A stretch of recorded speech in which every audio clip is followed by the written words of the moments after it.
detention in Edo State. In this case, Edo State House of Assembly. Recall that in 2019, a major crisis engulfed the State House of Assembly. This case later became a subject of litigation, namely from one court to the other, starting from Port Harcourt.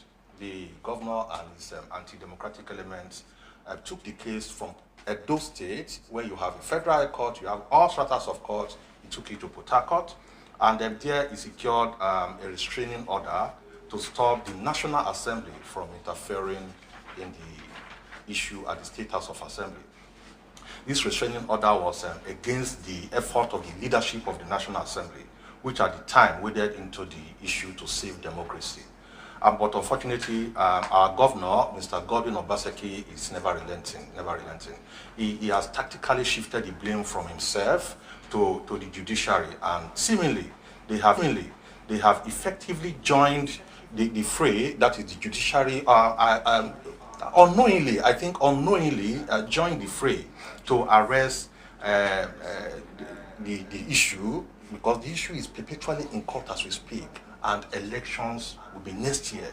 That is, people have been voted for in 2019, they are home, the issue has been arrested in court, and election into those offices will be next year. And so, most worrisome is that the case has dragged in the court for more than necessary, especially when elections will be conducted into the seats next year, lending credence to the claim that justice delayed is justice denied. The judiciary must be circumspect not to allow desperate politicians in Edo State and anywhere else in this country allow it to destroy our hard-earned democracy. First, it was the Federal High Court in Port Harcourt, the governor and anti-democratic elements secured a restraining order from issuing a Fred proclamation directing the Nigerian Senate and the House of Rep.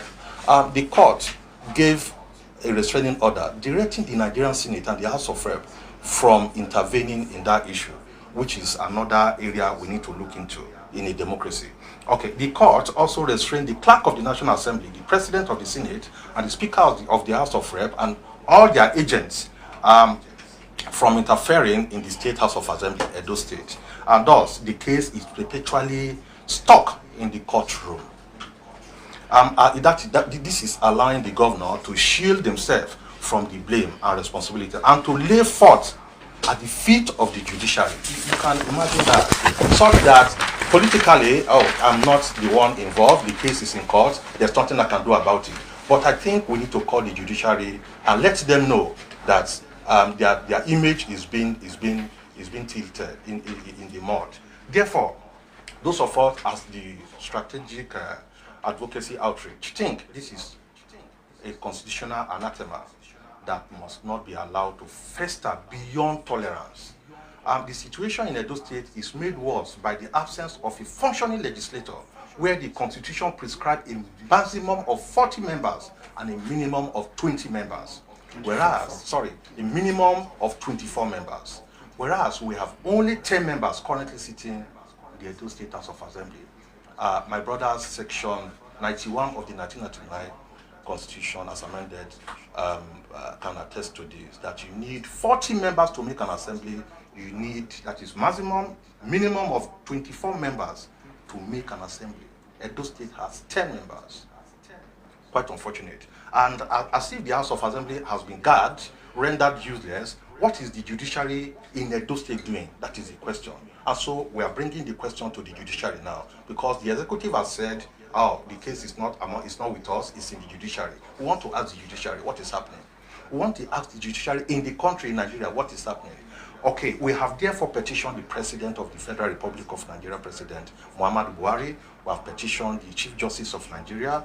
We have petitioned the Attorney General of the Federation and Minister for Justice. We have petitioned the Nigerian Bar Association, and we have petitioned several other stakeholders to say, please, we need you to come to our rescue.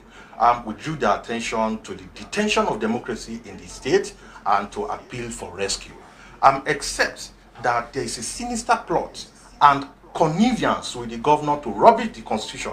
We call on the NBA to come to the rescue, because these developments in our courts are antithetical to the actualization of the just society and independent judiciary that we all aspire to achieve. We condemn the indulgence by some judicial officers of politicians who have involved in this case and who are thereby bringing the judiciary to public ridicule. We call on the CJN and the Judicial Service Commission.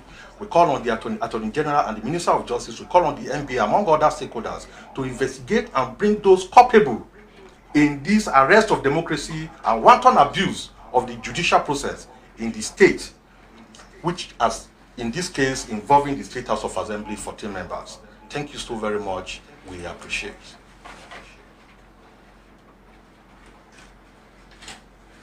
If there are questions, we'll come to. Today, you can see we've got to the civil society organization has to invite those particularly affected to be with us, so that we can hear from them to what exactly the situation is. Ours is to help them to cry because we have nobody to run to. We have nobody to run to in Edo State. We need to come to the media and say, please help us deliver democracy in Edo State. They are here and they can assist us with further information that you need. Okay, I think my name is Friday. I'm a reporter with Channel TV. It was actually my first one. I wanted to find out if you are an affected member or your colleagues seated by your side there are the affected members. But I think you've made that clear. Yeah, I convene the convening, and yeah. I think the three of them are members. So yeah.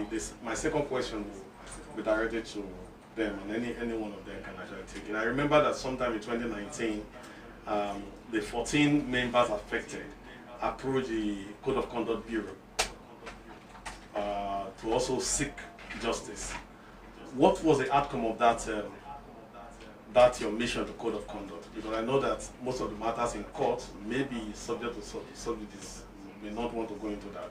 But what outcome did you get from your approach to the Code of Conduct Bureau? Yeah, thank you very much.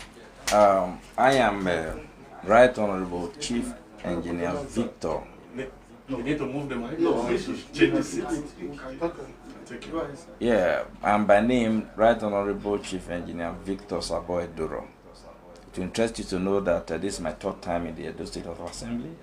I have been Deputy Speaker. I have been Speaker of that Assembly. And yes, to answer your question, we went to Code of Conduct not in 2019. We went into late 2021, and they are on it. You know, Code of Conduct. When you report matters to them, they take it up. They look at service, your duty and Code of Conduct of your service. So at the time, it's going to be between them and the people who are going out of conduct. So we might just become weaknesses to their matters when the time comes. As we speak, we still follow up. I know they are still doing their due diligence and they are following up strictly. It will interest you. I would like to, first of all, use this ample opportunity to thank the Strategy Advocacy Outreach. And luckily and coincidentally, we were in Abuja today. He invited us and we obliged him to be here. We're happy to be with him. We thank him. We were thinking before now that a lot of persons have forgotten us, have forgotten Nigeria, forgotten this case, who must not be allowed to register this precedence in the history of democracy as far as this country is concerned. But when we see an outreach like this, we are very happy. You see, we have never seen a thing like this in this country. If I used to believe the constitution of this country is sacrosanct, therefore, that's why I had the audacity to stand the ground we are standing, to say the rule of law must take its course. What I understand as a senior member of the legislative arm at the state level, what I understand by inauguration is, first of all, it is arranged in a way that the governor has to do a proclamation. And if you check the dictionary meaning of proclamation, it's simply a public announcement. And this wasn't done. We cried after waiting. The last assembly ended June 7th, 2019. We waited till June 17th when every houses of assembly in Nigeria had been inaugurated. We discovered that ours was the one remaining. We now did a press conference on the 17th telling the well-meaning Edo people and well-meaning Nigeria to help prevail on the governor to do his constitutional right by proclaiming the house with a letter which will be publicized. That we did around 3:30, but around 9:30 in the evening, they started calling members. They called members. About 4 joined their 5. They were kidnapped. They went to. They were ordered into the State House of Assembly to inaugurate them. And it will interest you to know that 2 of the persons who were kidnapped are here, Honorable Uyi and Honorable Eric Okaka. So they were kidnapped out of their wish, and they were forcefully inaugurated. He didn't wear a suit, but he took the suit of a security man. They wore it on him. One person was wearing a knicker. Have you ever seen where a knicker, a short, is used to inaugurate a member? The Harlow Chamber is a sacred place where people have officially dressed. But since then, we have been seeking for justice. Up till now, 2 years, 7 months gone, we haven't got justice. And when we see an outreach like this, talking on behalf of us and trying to make sure bad precedence is not set in this country, I want to say I am happy. I want to congratulate the press for being here to help Nigeria. It's no longer us now. We have given it out. If we have spent 2 months and 2 years and 7 months now without salary, without emolument, without entitlements, that is not even the issue. We are not allowed to do our constitutional responsibility with which we were voted for. Our constituencies are not represented. Out of the 24 constituencies in Edo State, only about majority of the constituencies, which is 11, that we represent, are not represented right now. So I do not know what is happening, and they are passing the bills. They are passing. You see, it is an illegality on a very wrong foundation. And what it means is that everything that the government is doing now, they are illegal. If commissioners are appointed, they are illegal. If money are being spent, they are illegal, because we don't have the house to pass all this. I want to use this opportunity to beg the Nigeria public, especially the federal government, the President of the Federal Republic of Nigeria. It will be a bad precedent to say that as high integrity as we presume Muhammad Buhari to be, that in his administration a thing like this will happen, which has never happened in the history of political arrangement in Nigeria. So we wrote to the Chief Justice of Nigeria, of the Federation, which is the chairman of NJC, since June last year. It will shock you that up till now, we have not heard anything from him. Rather, have we heard anything that he has said to be done about this case. And the sad thing about it is that when something happens like this, you think judiciary is the last hope for the common man. We went to the judiciary. We went to court. And because it's a state-bound matter, it's in the state high court. Up till now, for these 2 years and 7 months, it is sad and shocking to hear that this matter has never been heard. It is movement from one judge to the other. This is the 8th judge. There was a time we have Justice, what's the name of that female judge? Esther Adigi. Esther Adigi. He was so angry. She was so angry to the extent that she said, this matter must rest on this judge. No other thing should be entertained. Both parties agreed. And she wrote a letter to that effect. And that judge was vehement. He wanted to deliver judgment. They were coming up with frivolous motions here and there. The man was still insisting. They threatened him. One Wale Yamu was threatening him. The man still insisted. Do you know what they did? They tried their best to make sure that the matters were not heard till the man retired. As soon as the man retired, they moved the matter to another judge, which this present judge now, who was an acting judge, had to agree with them to do. They took the matter from that and took it to another person. So this is where we are. You can see us. Maybe today you saw us in the bracketed program. We just want to get this thing off our neck, so that it will be on record.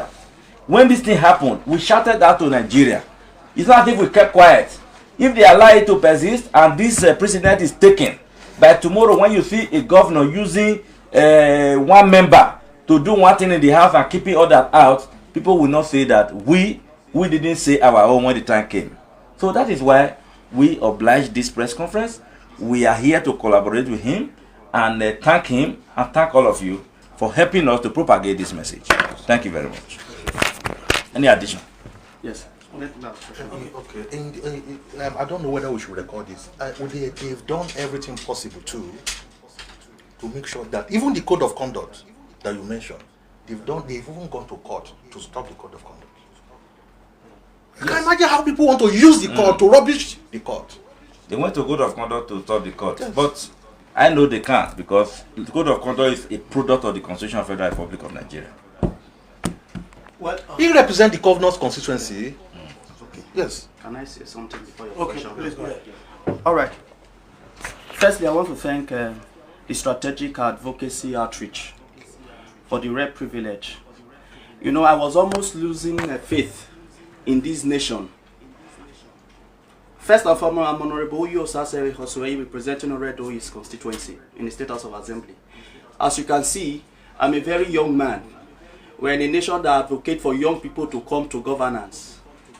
I'm in my 30s. I was almost losing faith in this country and in the government of the day till I saw the Strategic Advocacy Outreach picking up this matter again. And the question is, should we run a country like this? Should a society be governed and run like this?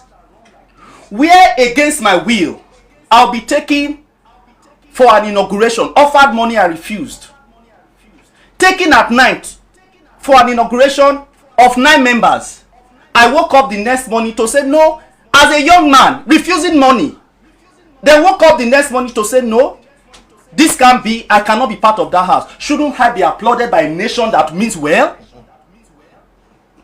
Are they actually telling me that I should have stayed against the constitution and stayed? Because sometimes when I reason this matter, I wonder what is, but I have faith in Nigeria and I believe that the generation that has failed us, they will fade away. If I have the opportunity to do what I did, I will do it again. I cannot be on the path that is against the Constitution. The Constitution is clear. The Constitution is explicit. A house shall not be less than 24, like Mr. Speaker and Strategic Advocacy Outreach has stated earlier. It should not be more than 40. If you are running a house of 9 or 10 members and you want me to be part of 10 members, in clear violation of constitutional provision, I will not be. Now they keep hiding under the guise that the case is in court. My brothers and sisters who went to court, am I not the one that went to court? If I said I have not been inaugurated and I went to court, you said that you invited me for inauguration and I said I was not invited, then I went to court to challenge it. If you don't have authorial motive, won't you invite me? Is it not my right? I was elected. Won't you invite me properly? Will this matter be laid to rest? As we speak today, do your own individual investigation. There is no formal invitation up to today stating that on so day the inaugurated members should come for their inauguration. Up to today, no formal inauguration. And somebody will come on and say they absconded, they decided not to be inaugurated. Have you seen someone that will win an election and you say it will not work? So please, gentlemen of the press, it's an opportunity again. Thank you, Strategic Advocacy Outreach. It's an opportunity again to correct the impression that we decided not to work. It is wrong. It is false. We are on the path of justice. And with people like the Strategic Advocacy Outreach, I believe there are so many millions and outside there who believe in truth, who believe in justice, who will applaud me someday as a young man that for standing on the path of justice, because it's discouraging. But I refuse to be discouraged. Nigeria must be right. Nigeria must be great again. And we, the younger generations, must stand on the path of truth and justice always, no matter whose horse is God. Thank you so much. My name is Honorable Uye Kosoye, elected to represent the good people of Oredo East constituency. Governor's constituency. The governor's constituency. Thank you. I am By the grace of God, Pastor Honorable Barrister Eric Okaka, I was elected to represent the people of Onwa East, and I do not. I was one of those persons who were adopted into that midnight inauguration. It was very unfortunate because virtually all of us were prepared ourselves for inauguration. We did everything humanly possible to ensure that that we're going to have a hinge-free inauguration. Several meetings, we keep asking Governor, Mr. Governor, when is our inauguration after the expiration of the last assembly? And don't worry, when we are ready, we'll tell you. So that was always the response. But when we waited, like our speaker said, we waited till 17th. We did a press conference. And thereafter, they started calling, using one trick or the other. And this man, Deputy Governor wants to speak with you. And that was how myself, I got into the house of the Deputy Governor. As soon as I got there, they seized our phones as if we were criminals. Even they seized my car key. They didn't allow me to move again. So at gunpoint, they marched us into a waiting bus as if we were criminals. People who contested election in the state. Our constituency voted for us. And then having marched us to that place, we were just watching them because we saw that when we got to the assembly, if you see the whole place, the thugs and policemen mixed together. All of them, they were there. And we got there. The way I was even dressed that day, because it was very casual, and when I got there, somebody put a suit and then I was trying to hang it on me. I said, no, see, I have a tradition. I don't wear anything that belongs to somebody else. And if anybody decides to wear what belongs to me, I don't take it back again. But fortunately, the man who is parading himself today as Deputy Governor of the state, he told me that I have tolerated you enough. Because when we were first in the house, when he invited us and was discussing with us, and he said, hey, so this Ghana must go there, contain 5 million naira, you will take and do this. Myself and my colleague here, we told him bluntly that we are not interested in anybody's money. It is not the issue of money. Let the right thing be done. So because of that earlier confrontation, when he got there, when I refused to wear the suit that was not my own, he told me bluntly that if I am not ready to cooperate now, that he will tell the security men to shoot me, and he will plant a gun on my chest in front of Ring Road. A deputy governor. And you can begin to, and those are the people we are looking at and say these are leaders. A youth for that matter. And having done that, well, we just had to play along. Because today we are alive telling the story. If he had done that, maybe if I was stubborn, if he had done that, then we'll be alive to tell the story today. So, and after that, he go to the governor's house and told the governor and said, governor told him, the governor said, I have never been so rattled in my life. Deputy governor, you promised that you were going to do it. You actually did it. And say the other people, don't worry, they will come. Virtually, that night, he was virtually in control of everything. Tell them this. Our code of conduct receipt, which is an acknowledgement of the fact that we have submitted our code of conduct form. We collected first. As at the time we collected, those who are in the house now, their own, they were still there because they were calling the name. So person says it's not yet. We collected our own first. So we fulfilled all the requirements for inauguration. There was nothing left. And at the end, so when we saw what happened in the night, we went back and said, this is what has happened. The following morning, we now wanted to do a press conference to say, well, what you saw last night is not a proper inauguration. As we're doing that, you need to see thugs and policemen led by the governor's own CSO. They attacked us at a Godi Tulip hotel.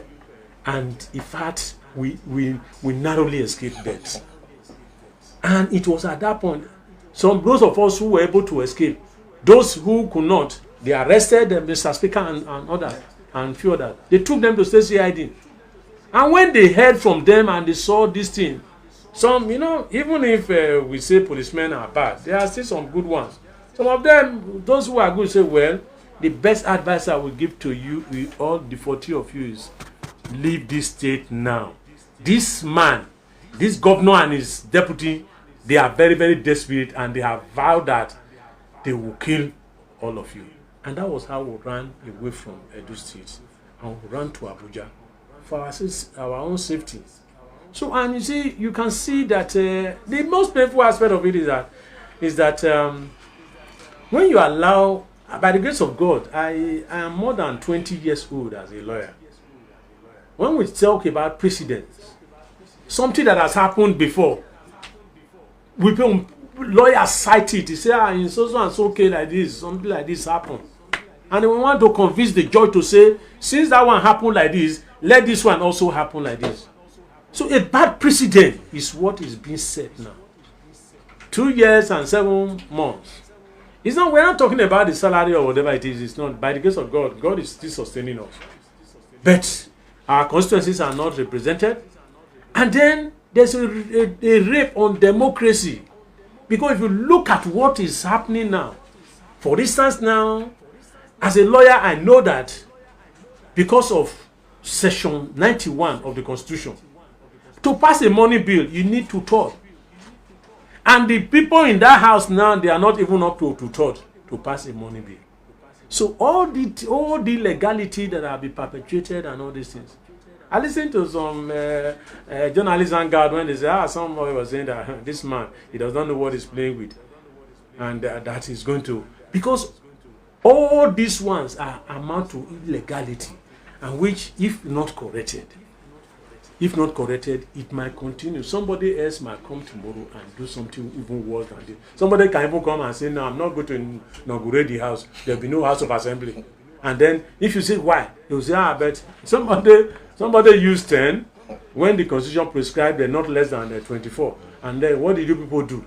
And the worst thing is that even as at the time this thing was done, or even the Obaseki was still in APC. And the whole 24 of us were all elected under the platform of the APC. There was no single PDP in the house. And yet, the leadership of the party, the leadership of the country, they folded their hands and they were watching the man doing all he wanted to do. Not for our sake, but we are fighting for future generation. Because for our own, well, whatever we have suffered, I know that what matters is that our integrity is intact. So, and that is what I believe. By the grace of God, I want to thank you, the Strategic Advocacy Outreach. Thank pressmen.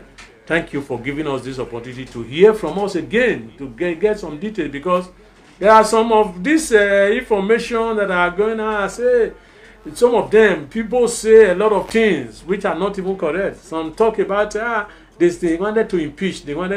Who? Nobody ever thought about impeachment. Impeachment, they want to impeach you was the brainchild of Philip Shaibun, the deputy governor. Because he wanted to get the governor closer to himself. That was why he sold that wrong idea to him. Say, these people, if you allow you to do this one, when he was trying to execute this his evil plan, he told them, he said, if you inaugurate all of them, they will impeach you. And that was how he went ahead and did that. So once again, thank you very much. We really appreciate it. God bless you. Gentlemen of press, we sincerely appreciate. We appreciate a lot. We'll need you to just have your seats. We'll turn this place to a dining table so that all of us will eat together. No, they won't play this one. They won't play this one.